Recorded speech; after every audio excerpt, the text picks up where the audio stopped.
everywhere. This is totally unacceptable. Transit safety in the city of Winnipeg in the spotlight after a woman in her 70s was stabbed on a Winnipeg Transit bus.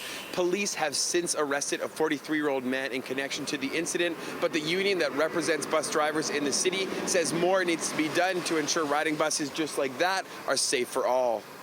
We do need the city to step up, the province to step up. Data provided to City News by the ATU Local 1505 indicates that 2021 is on pace to surpass the previous year when it comes to bus driver assaults specifically. The data shows a number of disturbing instances happening on transit buses, like verbal threats and attacks on drivers. This past summer, there were instances where operators were spat on, punched, and threatened with a weapon, and earlier this year, there were 2 instances where someone was able to grab the steering wheel of a bus. Right now, the shields are barely enough to prevent major injuries, but still, we've had at least half a dozen or so occasions where operators have been attacked by members of the public that have reached into the driver's compartment, around the shield.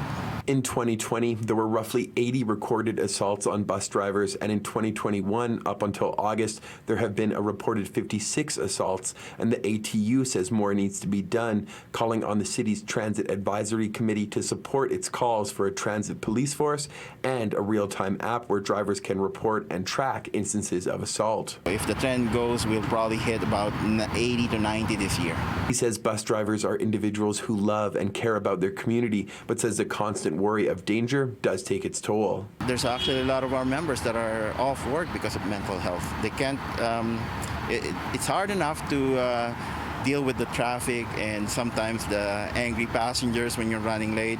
It's even more difficult to deal with situations like this. City News requested an interview with a representative from the City of Winnipeg to respond to concerns outlined by the ATU, but the request was not accommodated. Instead, a statement from the city indicated the safety of its operators, passengers, and employees is top priority. It notes in part, all of our bus operators are trained on how to handle various emergency situations.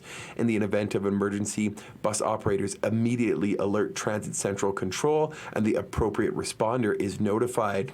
We also launched a new pilot project in June involving 50 buses that will allow live camera feeds to stream directly into the control center in the case of an emergency. The city also notes it's created a transit advisory committee to examine the issues and has spent roughly $8 million on improvements to make the system safer. This includes increased audio and video surveillance and more transit inspectors on board. However, for the ATU, they say that more needs to be done still, as they want their drivers and passengers to feel safe while on the bus. Its president says while they're confident to say the system is safe right now, it's a question that may be getting difficult to answer. In Winnipeg, Morgan Majeski, City News.